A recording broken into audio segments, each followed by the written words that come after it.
Welcome back to Fullerton District Stadium. Lon Brunk, Dave Lewis, 38-2. The Hornets up big. Third period of play, 7:45 to go. It's been the John Green Show, 1985 season opener. 5 carries, 132 yards, and a couple touchdowns. I'd say he's redeemed himself from last week's fumbleitis. The Pirates got to be shocked by the potency of the Hornet offense. Johnston picks it up at the 15 to the 20 to the outside, and the Hornet special teams operating well again down at the 30-yard line. Tempers beginning to flare on both sides down there, but primarily from the Pirate side. And there's the end of the touchdown, Dave. Green with the high hurdles, and the rest is history, and he does a little dance in the end and bowing to his knees. You have to like John Green because of his ability to hit the hole and get up quickly. A lot of backs want to jitterbug around in the backfield. He sees a hole, it's mine right now, I think is his attitude. And you're not going to tackle him with arms. You got to get somebody right in front of him.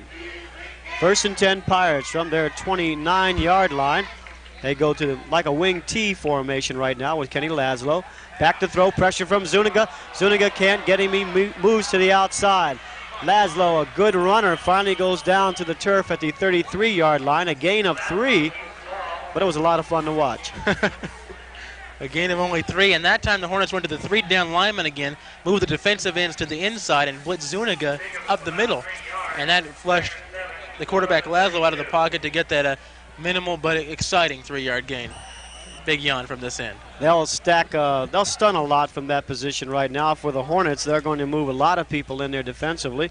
Right now, the left defensive tackle position, they have number 78. Dan Unger, the brother of Nick Unger, the starting defensive tackle, so he gets a chance to play right now. 2nd down and 7. Laszlo gives it to his fullback, Mendenhall. Mendenhall stays on his feet at the 40, 45, 50. He may go all the way. Ray McCormick after him. 20, 10. It's a foot race to the end zone and a touchdown. Orange Coast, the Pirates break off a long one. I tell you, isn't he something? Tremendous strength from that fullback. He bounced off 2 or 3 Hornets, bent their stingers, and was off to the races. Did it all on his own. 68-yard run by Chris Mendenhall. Mendenhall last week with 73. Right now brings it up to a 38-8 score. So the Pirates have to be feeling a little bit better right now. And he busts through the middle and simply just refused to go down, Dave. When you have a guy that bench presses 500 pounds, it's barely putting you over his head. And and the rest is history because he has very good speed, 4.7 in the 40. And McCormick really had no chance to get him, although he put up a gallant effort. It was all Mendenhall, coast to coast. And we get a chance to take a look at Tom Cortez, the place kicker for the Pirates. He'll try to make it 38-9. 6:35 mark, third period of play. This one's away. And good, so the Pirates come up with 7 points on the strength of Chris Mendenhall's run, a 68-yarder. Well, Coach Dick Tucker said that's the way it's supposed to work. He said that about 2 hours ago, though, and finally they got it to work. Fullback, quarterback, and center, really the strength of any wishbone, Dave, and they really feel good about that, and I'm sure they're down right now, but they still think they have a great center in Boydston, a very good quarterback in Kenny Laszlo. They think he may be the best option quarterback in the country, 4-year or 2-year. We take a look at it again, and Mendenhall just a crusher as he breaks tackles and bounces to the outside, and good speed as he's number 42, legging it out coast to coast. McCormick better throw in the towel because he's gone for 6.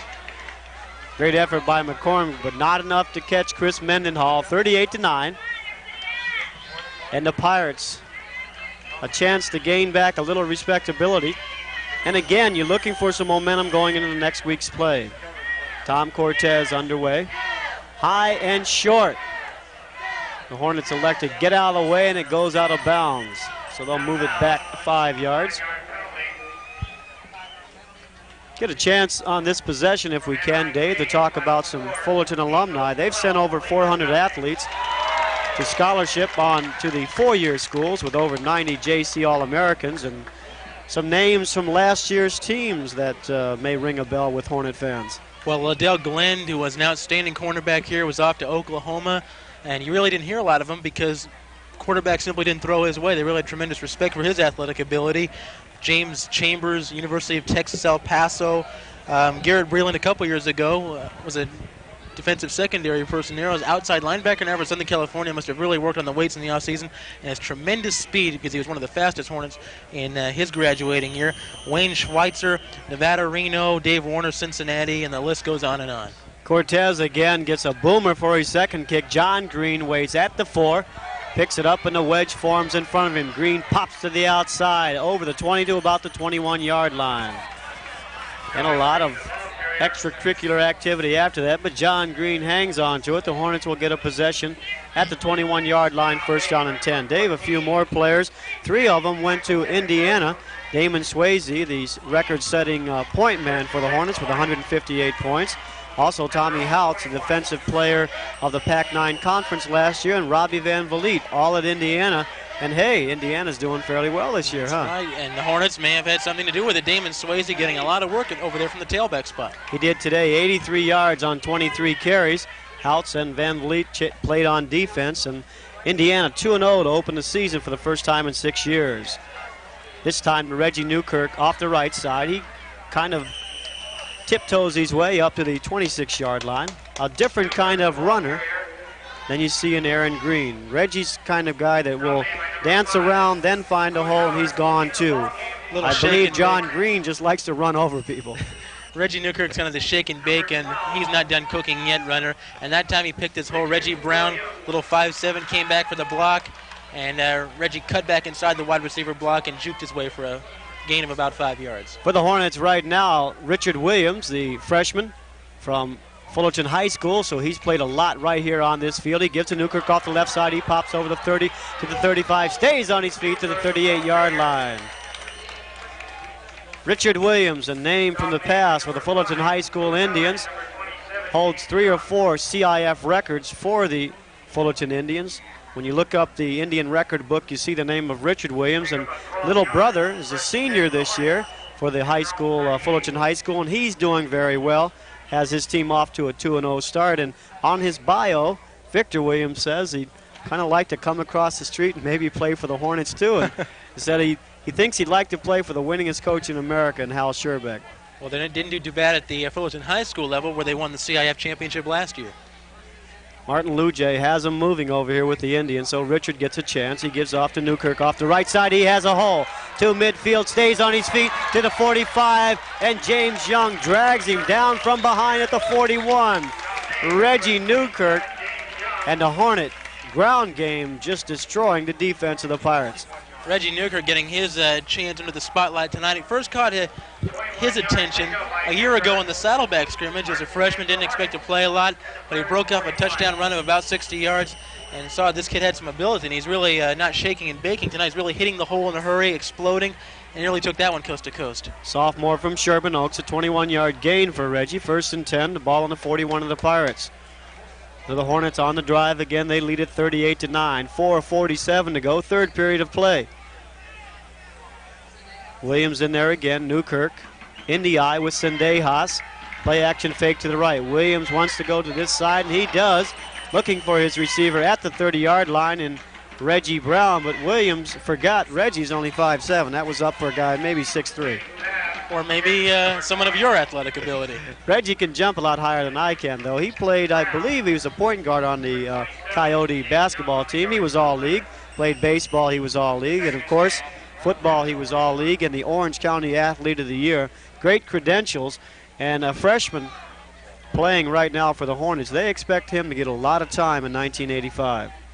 One of those very gifted kids that seems to excel in everything he does, as his high school credentials will attest to that. Split backs for the Hornets. 2nd down and 10, and Williams back to throw. Blitz on, picked up. He'll move to the left side. Fired downfield. He's looking for his receiver and finds him at the 23-yard line.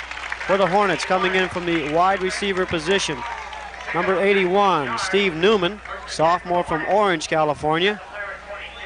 For the Hornets, down to their 4th or 5th line receivers, and everybody getting a chance to play tonight. Earl Jones comes in with Reggie Brown. Earl Jones, a player from Saddleback, the Seaview League Player of the Year on defense. doing a little wide receiver work. And the replay, Dave? You got to really give Richard Williams a lot of credit here because he thought the tight end Poole was open momentarily across the middle, bought some extra time by rolling to his left and hitting his receiver Newman for a big gain, using that time that the offensive line has been giving the Hornet quarterbacks all night. Williams gives to Newkirk. Off the left side, he pops out to the 10. Stays on his feet at the 5. Knocks a man down inside the 5. Does he go out of bounds right at the 5-yard line? Reggie Newkirk. 17-yard run again, and he just bowling over people as well as running around them too. You see bowling pins go down. Well, that's what Reggie Newkirk's doing to the secondary once he gets rolling. We call him a shake and bake runner, but he has some strength too as he's knocking over tacklers. 5'10", 185 might belie the strength he has. A lot of upper body strength for the sophomore. From Notre Dame High School in Sherman Oaks. He stays in there. Sendejas at the fullback. Prohaska the punter now at the wide receiver position. 2 tight ends. First and goal from the 5. Prohaska in motion to the bottom of the screen. Richard Williams has the Hornets on a drive. Newkirk again to the left. Newkirk inside the 5 down towards the goal line. Just a little bit short. Bring up a second down and goal. And the offensive line just blowing away the Pirate defense right now. Tremendous surge from the left side, and Tom Poole in there at the tight end spot blew out the linebacker, and that enabled Reggie Newkirk to cut back inside towards the goal line. Just came up short though. Eddie Atkinson's still in there, the starting left tackle for the Hornets, and it's really great to see him playing again. He got hurt and had to sit out last year, an all-CIF performer out of Sunny Hills High School, where he played for Coach Tim Devaney up there, and it's good to see him playing and playing well in 1985. Hornet offensive line pretty much intact from the beginning. Second down and goal. Sendejas and Newkirk. Going on the inside with Sendejas and a touchdown. Carlos Sendejas coming back after a year off, and he's glad to put one in for the Hornets. So the Hornets strike one more time in a well-engineered drive by freshman Richard Williams, Dave. Got to give him a lot of credit because that would be his first action as a Hornet quarterback. His unveiling of sorts, christening for Richard Williams. Came in, showed a lot of poise, and although he handed the ball off, which wasn't that difficult, the couple times he did try to pass, he was very effective and showed a lot of poise for a young quarterback who has not played a lot. Schilbowski trying to make it 45-9. Doherty holding the ball away, and it is up and good. 45-9. 2:58 remaining, third period of play.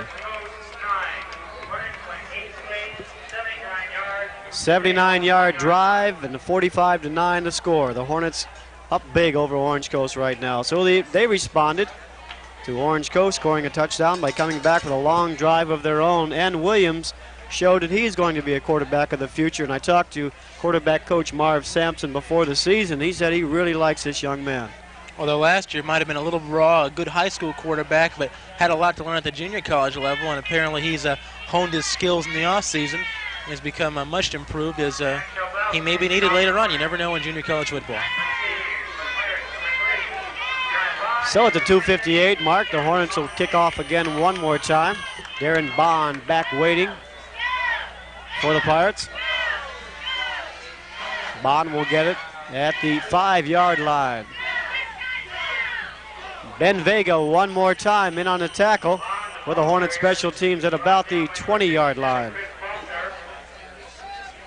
Also, Chris Faulkner, defensive end for the Hornets, a freshman from Damien in Laverne, California, in on a tackle. And a touchdown one more time, Dave. Pretty simple. Go to your fullback short yardage, and Sendejas hasn't played a lot, but when you're a yard away, it's not very difficult. Good surge from the offensive front on the Hornet side.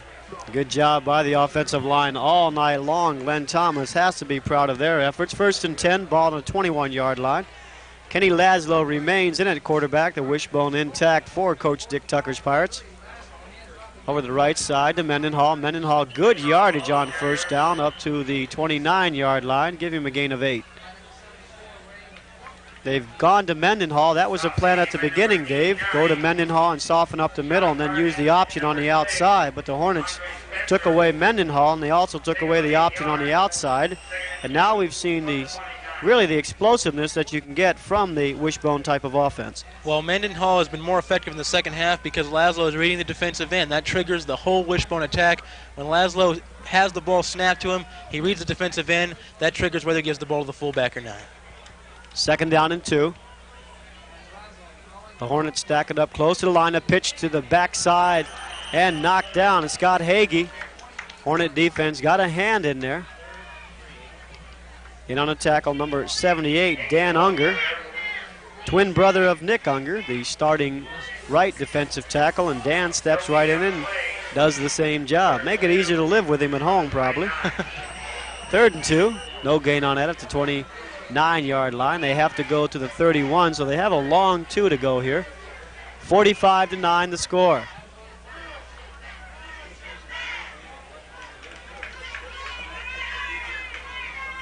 Hornets shifting around on defense.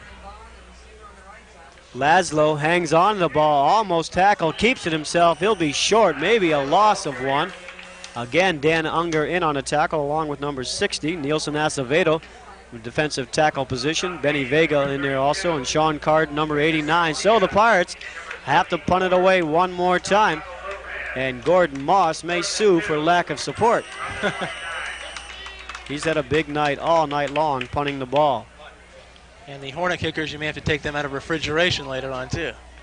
Cerritos Falcons next week's opponent for the Fullerton College Hornets as they open up the Pac-9. The defense of their tie for the conference title. Of course, the Hornets went on to defeat Saddleback in the thriller in the Orange County version of a championship type of game. That one is over his head as flags go flying into the end zone. He should just throw it out of the back, and he does for a safety, but we'll see. Safety is called, but a procedure against Orange Coast, that's going to be declined. That ball was fired. That's a rocket.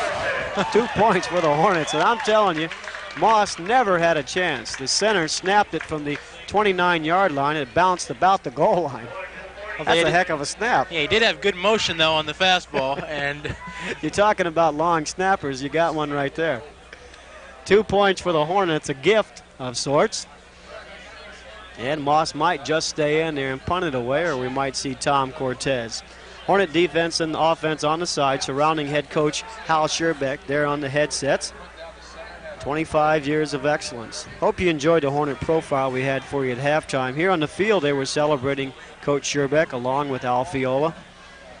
A nice ceremony, a hard-driving man.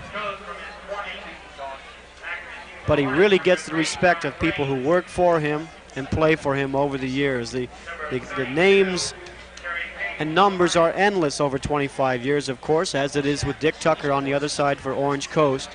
It's hard to find anybody who has an ill word for either one of those guys. And Al had a great line, too. He said, let's do it for another 25.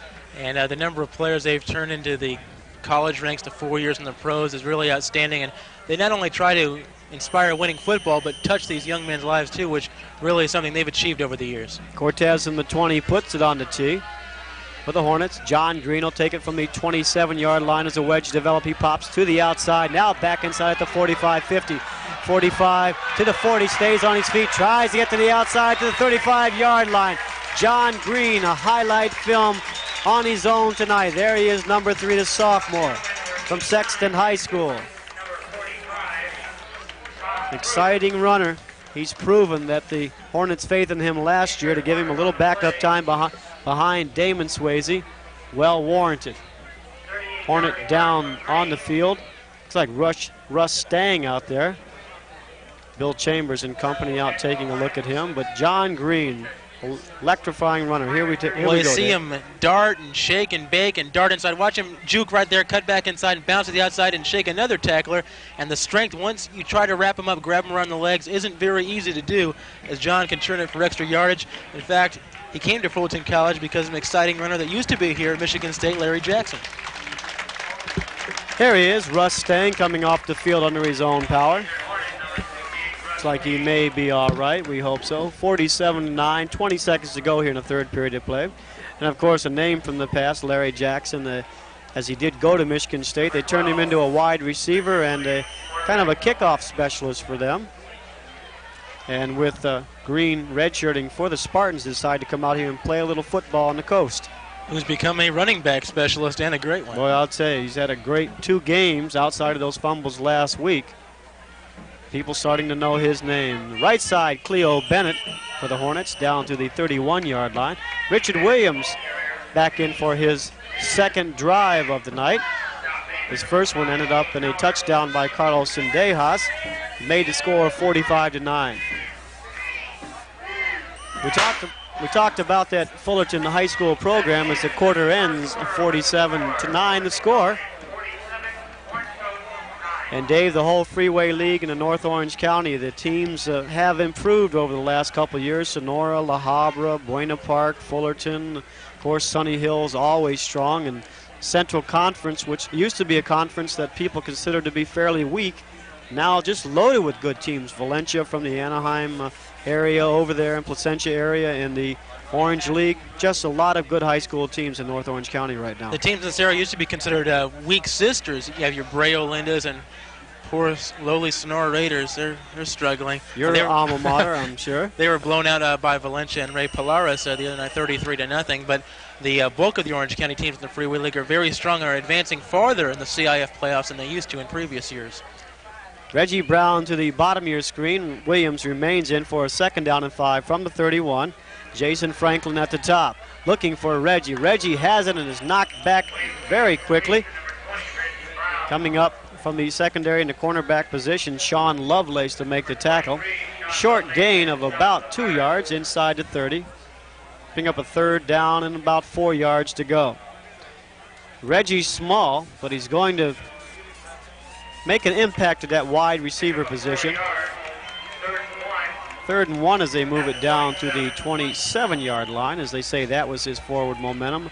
And I believe we're going to have a timeout charged against the Hornets. They do take the timeout as Richard Williams will bring them all back and take a look at it one more time. Playing a lot right now. As we said, a lot of players getting a chance to play. We're going to try to keep you updated with on both sides. Matt Logan now at a fullback position, the freshman from Norco, California. Tom Poore, number 87 at the tight end spot. Cleo Bennett, Reggie Newkirk, and John Green, all of them have been affected from the tailback position. And, of course, that's a credit to the offensive line as well. The way things have gone tonight and the way they were blocking, you could have been effective out there tonight. Don't bet on it. I'd maybe get 50 yards and get tired. What do you think? On 4 carries, the way it's been tonight, they've been outstanding. I give them all credit. Knudsen, who has been very outstanding. He's been very, very prominent on several key blocks. And Ed Atkinson, recovery from knee surgery, very outstanding tonight as well. And, of course, talking to the Jim Carnett, the SID at Orange Ghost, and Dick Tucker and his staff, they really felt good about this defense that the Pirates have. And it is a good one. Sometimes you have those evenings, and the Hornets came out fired up. Mike Zorn had just a hot hand in the first 2 quarters, and really the game was out of reach in the first quarters. The Hornets scored in the first 4 possessions, made it 28-0 before the first quarter was over. 3rd down and 1. Give to Bennett off the left side. He fights inside the 25 to the 24-yard line. That'll be a 1st down for the Hornets. The game apparently out of hand at 47-9 and time running down the 4th period. But you got to give the Pirates a lot of credit because they're still really hitting out there. Obviously the game's out of hand, and obviously they're going to lose to fall 0-1-1. But they're really giving it that old corny but true college try. And now the Hornets replace Richard Williams with Tom Duarte, maybe giving Tom a little more opportunity as the 2nd-team quarterback. His only time on the field was, well, memorable. He gives it to Bennett off the left side, inside the 20, at about the 19-yard line as the flags go flying. Duarte just can't seem to catch a break. Well, that time his running back held on to it and the play went cleanly, something that hasn't happened too frequently when he's been in there, so that might be an encouraging sign for him. But a flag goes down. That's going to move the Hornets back. We'll wait for the referee's decision on how many yards it's going to cost the Hornets. They were back at the 23-yard line. Illegal motion, offense. Lon, what do you think about the down, still 1st down. The Falcons, who probably were in attendance tonight having the bye? Do you think they were impressed? I think they were impressed, as you could imagine any team would be, with the Hornets putting up 47 points so far. And also, it's difficult to have a bye early in the year. You just kind of get your timing together, and all of a sudden you've got a week off. Nice to be able to prepare, but often it takes a while to get it back underway. Duarte on a delay, gives to Bennett, stays on his feet back to the 25-yard line. So he picked up about 3 yards. Make it 2nd down and 12. Tom Duarte needs the work, no question about that. And we'll see if they'll let him put it up this time. A great athlete out of Troy High School, and he played on a team that, to be quite honest, was not a very good football team. I believe they went 2-8 the year, his last year as a senior there, and anything they got practically came from the efforts of Tom Duarte. So we know his abilities as an athlete, and it may be a while before things get underway for him. 2nd down and 13. Logan in motion. Duarte back to throw. Sets up, goes over the middle to Reggie Brown, and a fine catch inside the 15 at the 14-yard line. That time, Duarte hung in well, delivered the ball well. I tell you, got back there.